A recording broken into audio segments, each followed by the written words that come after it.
Hello and welcome back to the channel. We've got another fun packed video today with lots of different things going on. So we've been making a headstock for a concrete breaker, so that is finished this time. We've got to go down Colin's underground bunker. For those new viewers that probably haven't seen that, on Colin FURZE's channel, we've dug an underground bunker and an underground tunnel and a underground garage, so we're going to go and have a quick look around that and maybe have a look at how the next phase is going to go. Well, we've also as well got we've got our skids that we're making for PX Farms. We've got all them drawn up and we're going to get them cut out today. So that'll be interesting to see how that goes. But I've got some harder steel to try and cut some saw wearing components out. So I've actually need some really high strength cutters, and HMT have sent me some carbide max cutters, so that will hopefully work. But I don't think my mag drill is going to be powerful enough to do that, because I need a low speed, high torque. If I had the milling machine all plugged in, I could have used that. But yeah, I don't think I'm going to be able to do that. But we've just had a quick look through the catalogue and just see what there is, or see if we can get like a demo machine. Going to use this for doing all the cutting as well with the mag drill. It's like a little portable cutting fluid machine for putting the cutting fluid through it and keeping the bits cool. So, but we'll have a look at that. We're going down this hole here, but first, the magnetic bike. Magnetic suspension that Colin's invented. Very clever man.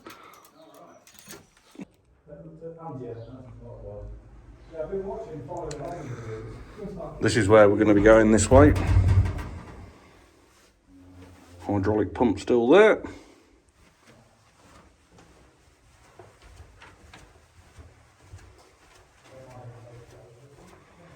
Hydraulic press. Yeah, you. Heating. The predictable. What can we ask it? Will this year be a good year? Yes, yes it will.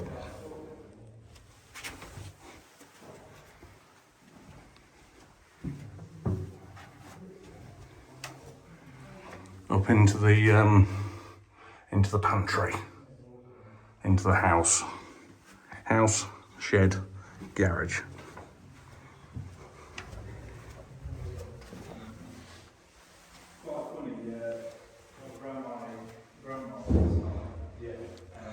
Look at this door that Colin's made. Very clever, Colin. Very, very clever, Colin. We turn everything.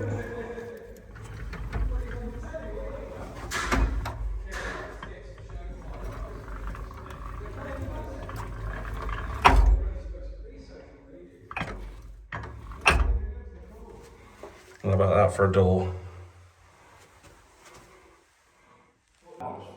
Yeah, it's like that. It's basically a skateboard version of that. So cool. But yeah, that's nearly done.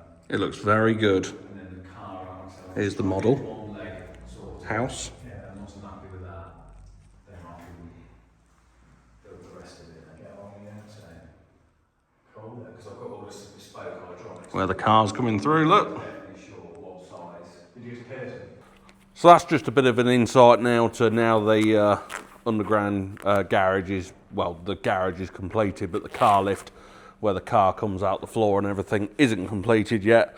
Colin's got to make all that, so we'll be going back and lifting all that in at hopefully not that long in the future, get all that finished. And next thing we've got to do here, we're working on our hydraulic breaker hitch, so we're going to do that now, and then onto the PX Farm skids.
So that is now finished being welded up. I'm going to give it a bit of paint actually, but I need to wait for it to cool down, so we'll have to give it some primer, and then I bet it's going to take a couple of hours for that to cool down, so we'll leave that to go and do another job now.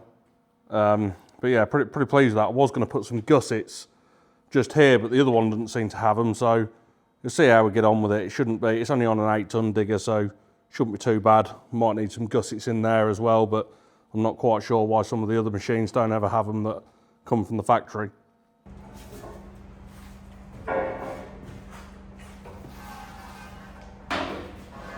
So we have just finished that off now. That's all nicely painted, so that's yeah, really pleased with how that's come out, and that's saved quite a few pounds on buying a new one. The next thing we're on to our PX Farms mould drainer skid. This is just a sheet of 12mm steel standard.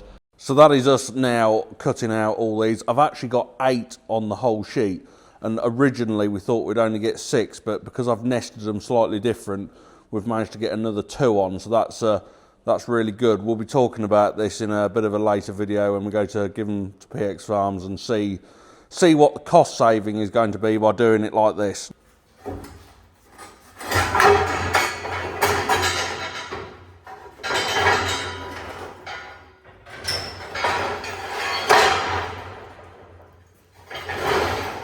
So this was our original copy, and if you can see here, they're slightly countersunk, and that'll obviously, for this is a wearing part, the bolts will obviously need to sit flush. So that's what I'm doing just here. I've got that big tungsten carbide countersink bit in just there. And usually when you plasma cut holes, it hardens the holes, and then when you try and drill it afterwards, it completely destroys the drill bits. But because we're using tungsten carbide bits, and obviously that one as well, that's tungsten carbide bit, and then it's got a special coating on it as well for drilling hardox and stuff, so we're going to be doing that as well in a minute. These are called the Carbide Max drill bits.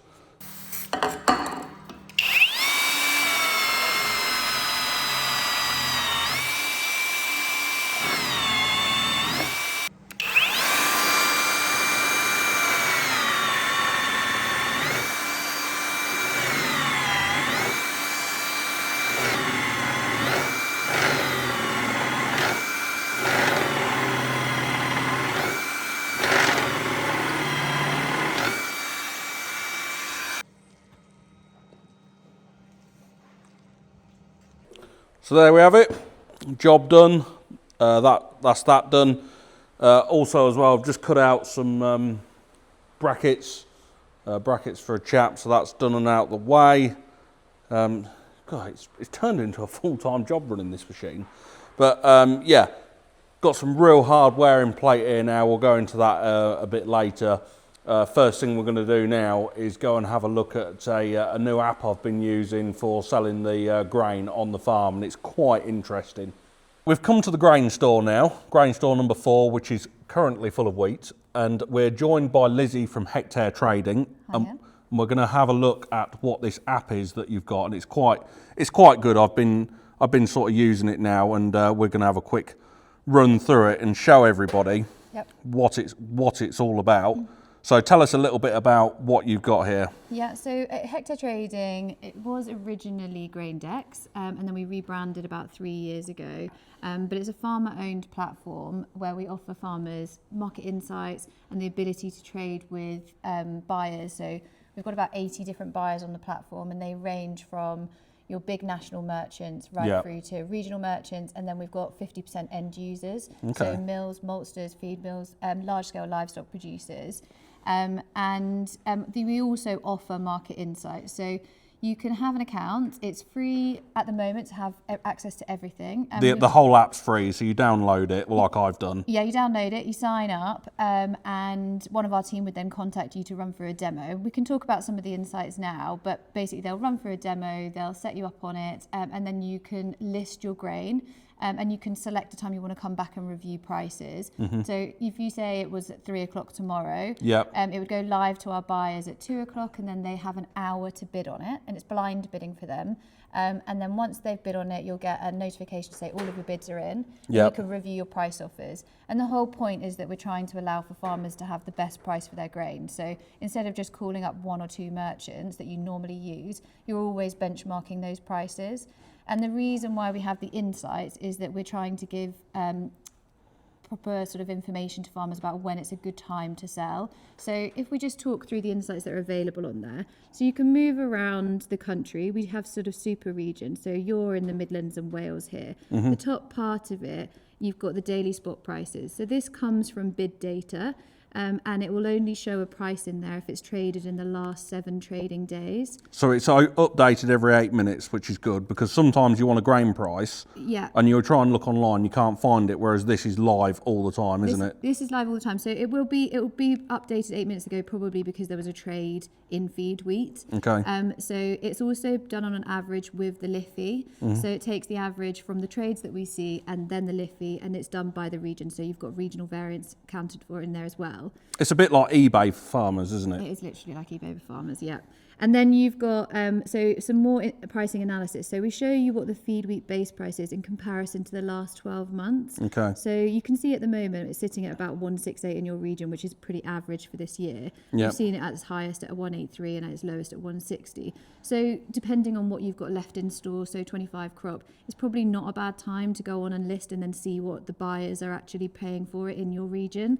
And then if you go across, if you go down on here, you've got Group 1 wheat premiums, and again this is showing you a spot premium based over the last 12 months, and you can see it's pretty shocking at the moment at £6, but we have seen highs of up to £79. So sort of looking in your premiums early on 26 crop is probably important. And then you've got forward carry. So again, it's showing you when you're listing forward what the optimum months are to list. So if you look at May, the carry is above average, it's at 150. But if you're selling for November at the moment, the carry is only 85p. So that basically means, should we keep this in the store? Where it's going to only go up by £1.50, which sort of makes you think. Well, also it's thinking about selling for May. So rather than doing a spot movement, you're looking at selling this grain now for a May movement. So listing it now, selling it forward, and taking advantage of the carry. So you'll get £1.50 per month between now and May. So farmers vary how they do their selling patterns. So some people will prefer to do spot movements for cash flow, clear out their sheds and do it in that sense. But predominantly it's a good idea to have some forward movement so that you can take advantage of carry, especially if you have got storage like this. So they're the insights there. We also then have all of the recent trades. So it's the only place that you'd be able to see all of the trades in real time. So as soon as a farmer trades, you can see the commodity, the grade, the price that it's sold at, and the bid spread. So the difference between the top and bottom bids. So basically, instead of me ringing up loads of different merchants saying how much can you give for this price, I'd have to make 5 phone calls. It brings all that. To 80 buyers. And I put it out there. I don't need to make a phone call. It just sort of puts it out, and I can leave it to do what it does whilst I go and do something else. So you can set it for you're going to be sitting at your desk or on a tractor at 12 o'clock today. So you're going to review those prices at 12 o'clock. So you'd post at any time up to 2 weeks in advance. And then you get all of these prices in, and then you can review them. And if you're happy with one of those prices, you simply accept it. You'll get a trade confirmation with the buyers. So the buyer, you can see who the buyer is, but you'll get a trade confirmation with all of their details. And then you liaise directly with the buyer, exactly as you would if you sold it off platform. So you'd get your contracts from them, you'd arrange haulage with them, and they pay you directly. So we're set up on there now. So you download the app, and then you just have to, because you don't let any old person in. You have to sort of authorise them. We make sure, any farmers can be on there. We just vet the accounts to make sure that obviously they are a real farm. So we look at Red Tractor and stuff like that. Although there are a couple of unassured farms on there, but predominantly it is Red Tractor and SQC. So we just double check those details, and we'd also want to do an onboarding and a demo to make sure that you're getting the best out of the app. And then on the buyer side, just to be clear, it's slightly different for them. So they do have to go through a very strict vetting process. So we have minimum credit criteria. We look at exposure. We check contracts, so AIC and phosphor contracts. We look at task assurance, and we also monitor like etiquette, so moving on time, paying on time. So the farmers have a bit of security around the vetting process with the buyers. I know that sometimes is a bit of a pushback where people are sort of have confidence in the 1 or 2 buyers that they use. But at Hectare, we're doing that process for you. And we maintain doing that on a monthly basis. So we're always reviewing how much they're buying on the platform versus their credit limits.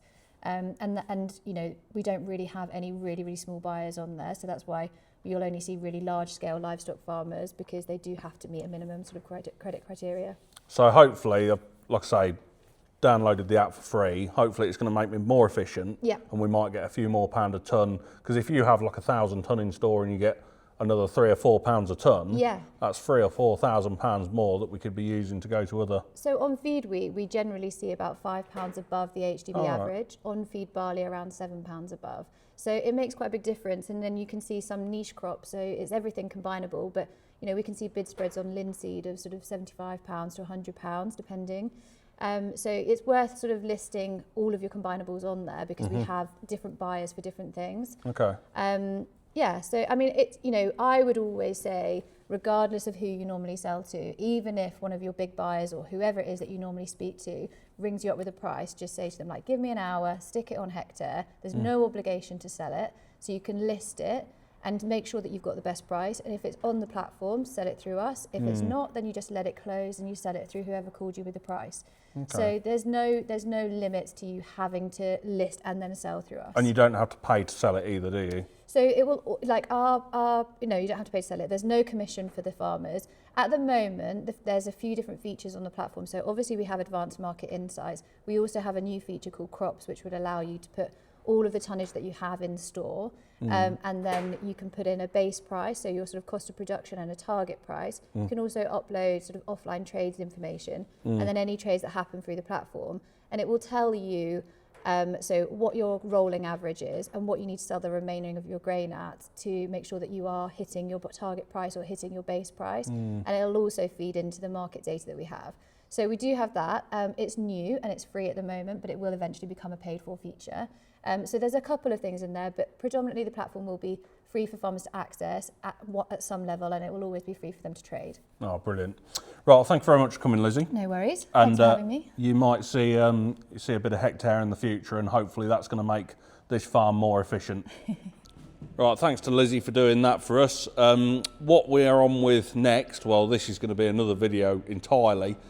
We're building another mezzanine floor this side of the workshop, but there's so much stuff. So my idea is all the parts are going to be on top of the mezzanine floor, and then we're going to be able to move our new lathe in, our mill, and our press brake going over there. But it's yeah, I'm not sure where to put anything. I don't know how it's all going to fit. We're going to have to take this car ramp out. We've got an old chainsaw down there and another thing, because we're probably going to change to electric chainsaws and just see how we get on. Well, it'll be a future thing to do. But yeah, well, I hope you've enjoyed that video. Thank you very much, and we'll see you in the next one.